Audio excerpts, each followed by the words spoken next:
नमस्कार, डिजियाना विशेष में आपका स्वागत है। मैं हूं आपके साथ नीतीश वर्मा। आधुनिक भारत, बढ़ता भारत, डिजिटल भारत, ये वो सारे आयाम हैं जहां पर भारत देश पहुंच चुका है।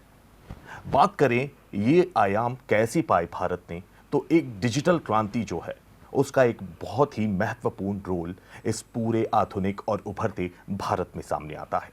डिजिटल क्रांति की कुछ प्रॉस भी बोल सकते हैं, कुछ कॉन्स भी हम लोग उसकी आज डिस्कस करेंगे, क्योंकि आज हमारे साथ स्टूडियोज में मौजूद हैं IT expert professor Rakesh Upadhyay, जो कि श्री वैष्णव इंस्टीट्यूट में प्रोफेसर भी हैं। बहुत बहुत वेलकम है सर आपका डिजियाना स्टूडियोज में। सर, सबसे पहला तो मेरा यही सवाल है कि आप अपना एक छोटा सा इंट्रोडक्शन हमारे दर्शकों के लिए, आपकी जो जीवनी है उसमें। सर, जीवनी तो छोटी सी है। मैं प्रोफेसर हूँ वैष्णव कॉमर्स कॉलेज में, अभी कंप्यूटर डिपार्टमेंट में हूँ, और आईटी एक्सपर्ट के रूप में मैं कार्यरत हूँ साथ में। उसके अलावा मानव अधिकार आयोग और जो अपना जिला रोजगार का रोजगार विभाग है उसमें भी मैं एक हूँ। मेरा एक ही मोटो रहता है कि बच्चे को एक अच्छी सी शिक्षा दी जाए, उसको समझाया जाए कि वो इन चीज़ों से अपने आप को अपडेट करे। तो टीचर की यही सबसे बड़ा असेट्स रहता है। तो यही एक छोटा सा जीवनी परिचय है मेरा। सर, आज का जो हमारा मुद्दा है, बेसिकली आज हम साइबर क्राइम को विशेष रूप से यहाँ डिस्कस करने के लिए आपको बुलाया। तो एक सरल भाषा के लिए, एक लेमेन के लिए साइबर क्राइम का अर्थ क्या होता है? देखिए, अगर सरल लैंग्वेज के अंदर अगर अपन चले तो पहले क्या होता था सर कि अगर कोई पैसा हमको निकालना होता था तो हम बैंक तक जाते थे या घर में पैसे को हम रखते थे। ये दो ही ऑप्शन थे हमारे पास पहले। लेकिन धीरे धीरे डिजिटल क्रांति आ गई, जो आपने बताई कि डिजिटल क्रांति एक भारत जो है बहुत तेजी से आगे बढ़ा, तो सारी दुनिया सिमट के एक छोटे से मोबाइल के अंदर हमारी आ गई। तो हमारी जिम्मेदारियां उसमें ज़्यादा बढ़ गई। हम लोग थोड़े से उत्साह में जब आ जाते हैं तो हम क्या करते हैं, उन चीज़ों को भूल जाते हैं, और हम साइबर क्राइम जो होने लग गए वो हमारे उत्साह के कारण ही बिगड़ने लग गए। नहीं सर, इसकी बेसिक जो परिभाषा है, आप देखें तो जो इंटरनेट की जो दुनिया है ये एक वर्चुअल दुनिया के रूप में है। इस वर्चुअल दुनिया के अंदर हमको उतना ही इन्वॉल्व होना है जितना हम चाहते हैं।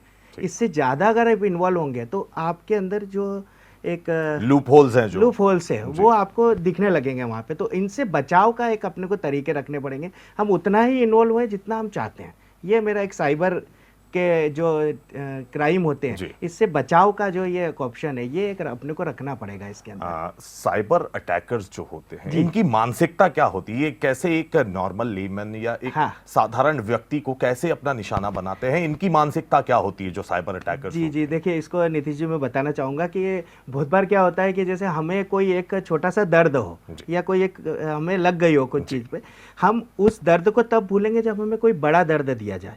ये एक नॉर्मल बात है ना, मेरा ध्यान उससे हट जाएगा। सेम साइबर अटैकर की भी यही एक विशेषता होती है, वो हमारे उत्साह को कंट्रोल करके हमें कहता है, जैसे हमें एक वाउचर आया कि आपके फ़ोन को 25% ऑफ में हम आपको दे रहे हैं, तो हम एकदम उत्साह में आ जाएंगे, हम भूल जाएंगे कि ये लिंक सही है या गलत है।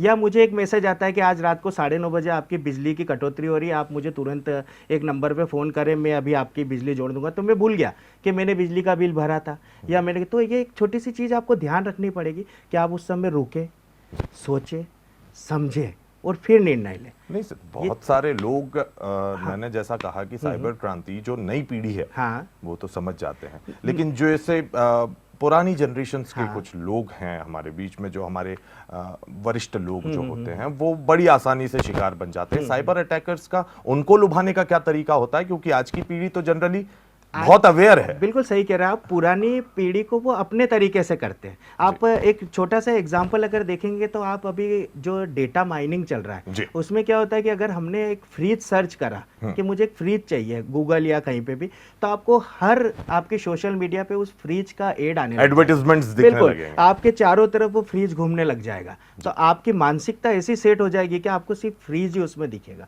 तो सेम इन चीज़ों से बचने के लिए हम थोड़ा सा उसका उतना ही इस्तेमाल करें जितना हम चाहते हैं।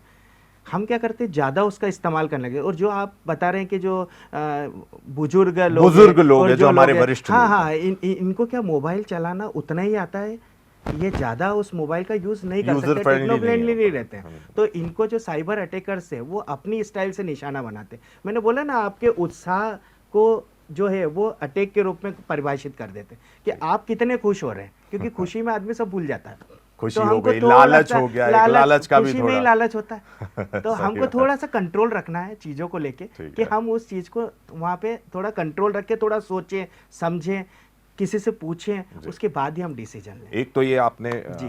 नायाब तरीका बताया कि हमारी लालच को कंट्रोल में कंट्रोल रखें, करना हमारे पड़ेगा सर। उत्साह को कंट्रोल में बिल्कुल। रखें। ऐसे कुछ और भी पॉइंट्स होंगे जी। कि कैसे एक जो आम इंसान होता है वो इन साइबर अटैकर्स से या साइबर क्राइम से अपने आप का और बचाव कर सकता है, कैसे और सुदृढ़ व्यवस्था कर सकता है। जैसा कि आपने कहा कि उत्साह और लालच तो एक चीज हो गई जो बिल्कुल। टॉप प्रायोरिटी पे रखनी जी, चाहिए। जी। उसके अलावा और किन किन पॉइंट्स पे जो आम आदमी है उसे ध्यान रखना चाहिए और कैसे बच सकता है वो इन अटैक्स? देखिए, इसमें नितेश जी 2 चीज़ें होगी। जी। या तो गलती हो ही नहीं, या गलती हो जाए तो फिर क्या करें। 2 ऑप्शन होंगे। पहला तो हम अवेयर रहें, ठीक है। हम थोड़ा सा समझें कि कोई भी चीज़ फ्री में नहीं मिलती है। पहला आपको ऑप्शन ये रखना पड़ेगा। ठीक है। थोड़ा सा एक ऑफर्स को भी देखें कि जहाँ तक अपन सोचें कि कोई जो वैलिड वेबसाइट्स है उसी से हम परचेस करें, या कोई साइबर अटैक से आपको फ़ोन लगा रहा है तो 2 मिनट रुकें, सोचें, सर वैलिड, समझें। जैसे वैलिड हाँ। वेबसाइट्स में आपको यहाँ रोकना चाहता जी। हूँ। एक नॉर्मल आदमी कैसे समझेगा कि ये बिल्कुल वैलिड वेबसाइट है? सिर्फ एडवर्टाइजमेंट देख के उसे ये समझ में आएगा या इसका और कोई नहीं, क्या, तरीका होता है सर, पता लगाने का? इसमें आपका ऑब्जर्वेशन ही मेन तरीका होता है। आपके मार्केट के अंदर अगर उस चीज़ की वैल्यू उस लेवल पे है ठीक है। और आपकी वेबसाइट उससे 10 गुना नीचे के लेवल पे अगर दे रही है तो वो 100% फ्रॉड ही वेबसाइट है। लेकिन व्यक्ति को क्या लगता है कि यार मनी तो थोड़ी सी जा रही है, इसको बुक कर लेते ट्राई हैं, करके देख ट्राई करके देख लेते हैं। ये ऑप्शन जो है हमको रोकना पड़ेंगे। हम थोड़ा सा मार्केट की स्ट्रेटेजी करें, या कभी कभी क्या होता है, ई कॉमर्स की कोई वैलिड वेबसाइट है उससे हम कोई चीज़ बुक कर रहे हैं और हमको कोई ऑफर ढूंढना है तो हम 4 दूसरी वेबसाइट पे उसका ऑफर ढूंढते हैं, उसका कोड यहाँ लगाने की कोशिश करते हैं। तो इस तरीके से स्पैम, फिशिंग, ये चीज़ों से हमको बचना पड़ेगा, क्योंकि इन चीज़ों के साथ क्या होता है कि आपका डेटा जो होता है वो शेयरिंग पे जाने लग जाता है। आजकल डेटा बचाना सबसे बड़ी बात हो गई। आपने भी देखा होगा कि केंद्र सरकार ने भी डेटा के ऊपर अभी लॉ लाने की कोशिश करी है। वो यही चाहते हैं कि डेटा जो है वो आपका प्राइवेट रहे, प्राइवेसी में रहे। तो इन चीज़ों के साथ हमको थोड़ा सा बचाव की आवश्यकता। पिछले दिनों देखने में आया था कि चाइनीज ऐप्स को बैन किया गया था। आरोप था कि वो यहाँ का डेटा इस्तेमाल कर रहे थे, लोगों को झांसे में ले रहे थे। अब प्ले स्टोर जैसे एक नॉर्मल आम व्यक्ति की बारे में बात करें तो प्ले स्टोर बहुत कॉमन चीज हो गई है। वो कुछ भी डाउनलोड कर लेता है, कुछ भी एक्सेस ग्रांट कर देता है। तो क्या कुछ सावधानियां प्ले स्टोर पे रखनी चाहिए, या फिर कोई iOS यूज करता है तो iTunes होता है, इन पर क्या कुछ सावधानियां आदमी बरत सकता है? सर, अभी जो गूगल का प्ले स्टोर है उसने जो नए रूल्स लाए हैं उसमें वो वाले एप्स वो बिल्कुल नहीं अपलोड करने देता है जिससे उसे ऐसा लगता है कि ये गलत है। लेकिन जो साइबर अटैकर्स है ये बोलते हैं कि हम आपको एक लिंक दे रहे हैं, उस लिंक से आप वो ऐप को डाउनलोड करें, तो आप तुरंत उस समय सक्रिय और सतर्क हो जाएं कि इस तरीके की कोई भी ऐप मोबाइल के अंदर डाउनलोड हमने को नहीं करनी है। जो गूगल ऐप के अंदर ऐप है और जिसका वेरीफाइड वर्जन है उसी को अपन ऐप करें, वो एक अपने को देखना है। आपने अभी देखा होगा टीम व्यूअर और एनी डेस्क जो अपन कंप्यूटर पे यूज करते हैं कि जो डेटा एक दूसरे को लेने के लिए, आजकल साइबर अटैकर्स उसके नाम को चेंज करके वो ऐप आपके मोबाइल में डलवा देते हैं। उससे क्या होता है, आपका जो मोबाइल का क्लोन है वो मेरे पास दिखने लग जाता है और मैं आपके OTP और सब चीज़ों को एक्सेस करने लग जाता हूँ, क्योंकि मैंने बताया ना, दुनिया जो है वो मोबाइल के अंदर आ गई है आपकी। आपके सारे ट्रांजेक्शन, सारी चीज़ें मोबाइल के अंदर है, तो आपका मोबाइल की सिक्योरिटी सबसे पहले आपको रखना पड़ेगी। तो ये आपको एक अवेयरनेस, जो मैंने, हम टीचर है, टीचर की लैंग्वेज में बोलेंगे कि अवेयरनेस आपको सबसे पहले रखनी पड़ेगी। आपको सीखना पड़ेगा, चीज़ों से समझना पड़ेगा, रुकना पड़ेगा, तो ही आपका काम हो पाएगा। बिना समझे कोई कदम नहीं, ना बिना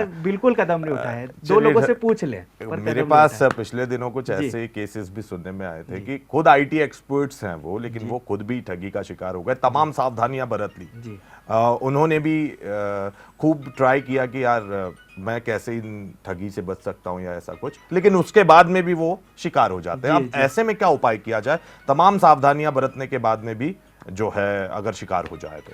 देखिए, मैं आपको इसमें एक एग्जांपल के जरिए अगर आप बोलो तो मैं आपको बता सकता हूं कि अभी 3 दिन पुरानी ही बात जी। है। मेरे फ्रेंड के वाइफ थे, वो मल्टीनेशनल कंपनी में जॉब करते हैं। जी। और एक जो रहता है ना कि जॉब स्विच करे, तो उनने अपने रिज्यूम्स जो थे जी। वो काफ़ी जगह सर्कुलेट कर रखे थे। अच्छा। और सर्कुलेट करते करते वो ऐसी साइट पे भी उनने सर्कुलेट कर दिया वो रिज्यूम जो हैकर्स के हाथ में आ गए, क्योंकि डेटा जो है डार्क वेब, आपने नाम सुना होगा जी, डार्क जी, वेब जी, का, बिल्कुल। वहाँ से परचेस होते हैं, डेटा का परचेसिंग ज़्यादा चलती रहती है।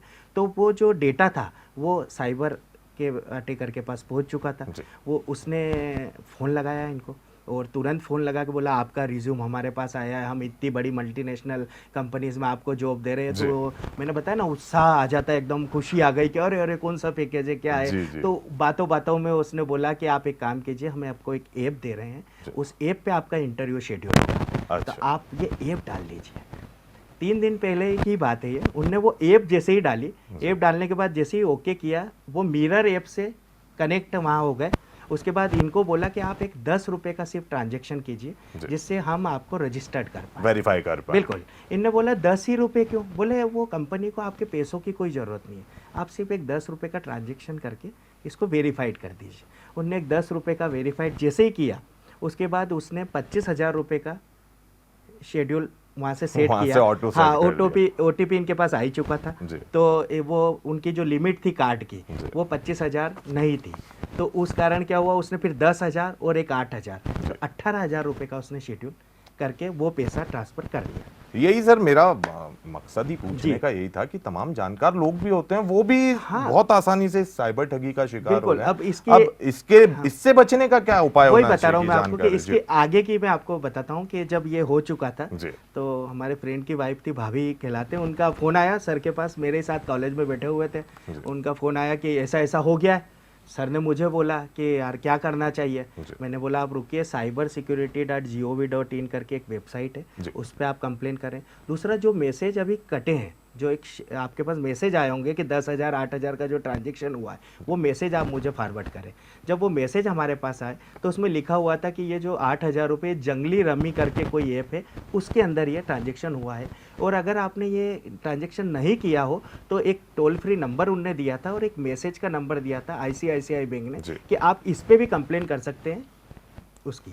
तो हमने तुरंत एक कंप्लेन वहाँ करवाई, साइबर सिक्योरिटी पे कंप्लेन करवाई। उसके बाद जो sanchar-sathi.gov.in करके एक गवर्नमेंट की ऑफिशियल वेबसाइट है, उस जी। पर कंप्लेन करी, इंदौर साइबर सेल पे कंप्लेन करी। इस तरीके से जब हमने सारी कंप्लेंट्स करी, जी। तो इंदौर साइबर सेल से उनके पास फ़ोन भी गया कि आपकी प्रॉब्लम क्या है, आप मुझे बताइए। फिर सारे हमने व्हाट्सअप करे डॉक्यूमेंट, सारी चीज़ें बताई। साइबर सिक्योरिटी सेल वालों ने बोला भी कि हमारा मेन जो मोटो होता है वो व्यक्ति के पैसे दिलाने का रहता है। जी। हम उनको पकड़ना तो दूर की बात है, या हम पकड़ भी लेंगे उनको, पर आपके पैसे हम वापस दिलाएंगे। तो एक व्यक्ति को थोड़ा सा रिलैक्सेशन का हाँ, मोड हाँ, आ जाता है, रिलैक्स थोड़ा हो आराम जाता है। हो जाता है। उसके बाद हमने बैंक का बात करी। बैंक वालों ने बोला कि अगर ये मर्चेंट अकाउंट में पैसे नहीं गए हैं तो हम ये पैसे आपको 2 दिन के अंदर वापस रिफंड करवा जी। देंगे। और किस्मत शायद अच्छी थी कि वो मर्चेंट अकाउंट में पैसा नहीं गया था, जी। तो उनको कल शाम को वो पैसे उनके 18,000 रुपये वापस आ चुके हैं।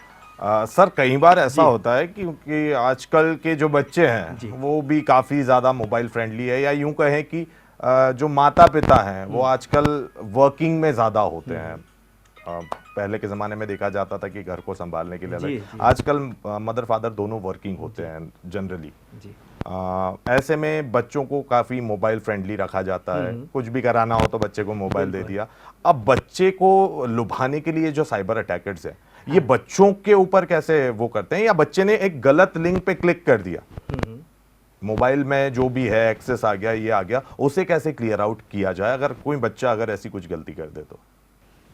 देखिए नितेश जी, आपका क्वेश्चन बढ़िया है यहाँ पे कि बच्चों को कैसे इससे अवेयर करें, और बच्चे कैसे। तो बच्चे 3 कैटेगरी में अपन बच्चों को बांट सकते हैं। ठीक है। छोटे बच्चे होते हैं, जी। एक मीडियम वाले बच्चे, जी। और एक बड़े बच्चे, जो व्यस्त बिल्कुल, जो होने खुद की वयस्क कगार पे बच्चे हैं। रहते जी। हैं, जो खुद अपने सेल्फ जिनको बोला जाता जी। है। तो मेरा ऐसा मानना है कि इसमें आज का तो युग देखिए आप डिजिटल का ही हो चुका जी। है, क्योंकि जितनी भी पढ़ाई है, जितनी भी कोचिंग है, और कोविड के बाद जो आप देख रहे हैं जी, कि मोबाइल कोविड की क्लासेस के क्रांति बाद जो तो- फैल हाँ। चुकी है, तो बच्चों को मोबाइल का यूज़ अपन करने दें, लेकिन एक समय पर ही अपन उसको यूज़ करें, और दिन भर के लिए या निगरानी में अपन उसको मोबाइल दे। कुछ ऐसी एप्स भी आती है जिससे अपन जो है उस पर लॉक लगा सकते हैं, या कुछ सर्च के अंदर अपन 3 लेयर की सिक्योरिटीज अपन रख दें। तो ये एक छोटी छोटी चीज़ें हैं जिससे हम बच्चों का जो है उसका अपन गलत अवांछित जो लिंक्स है, जो चीज़ों पे बचाव करे, वो अपन उनको कर सकते हैं। सर, जाते जाते हमारे दर्शकों के लिए एज एन आईटी एक्सपर्ट आपका क्या कुछ संदेश होना चाहिए कि लोग इस तरह की चीज़ों से बच सके? देखिए, मैंने आपको पहले भी बोला है कि 3-4 चीज़ों का अपने को विशेष ध्यान रखना। पहला, उत्साह जो अपना एक बढ़ जाता है उसको अपने को, हाँ, अति उत्साह, उसको थोड़ा सा एक आत्मविश्वास के साथ संयमित रखें। हाँ, दूसरा एक लालच की चीज़ों को अपने को थोड़ा सा रखना पड़ेगा कि 25% 50% जो ऑफर चल रहे हैं उसको अपन थोड़ा कंट्रोल रखें। तीसरा, अगर कोई चीज़ ऐसी हो भी जाती है तो तुरंत साइबर सिक्योरिटी जो है, साइबर सेल्स है या मेल्स आईडी है, आजकल तो सब ऑनलाइन है, संचार साथी गवर्नमेंट की लिंक है, उस पे अपन तुरंत कंप्लेन करें। घबराए नहीं, दोस्तों से भी कंसल्ट कर सकते हैं, जो एक्सपर्ट्स होते हैं, एक्सपर्ट से पूछे। ये थोड़ी थोड़ी चीज़ें अपने को याद रखनी पड़ेगी सर। तो इनके थ्रू जो अपन काम करेंगे तो ही अपन एक बेहतर जीवन को जी सकते हैं, और साइबर के जो अटैकर्स है इनसे अपन दूर रह सकते हैं।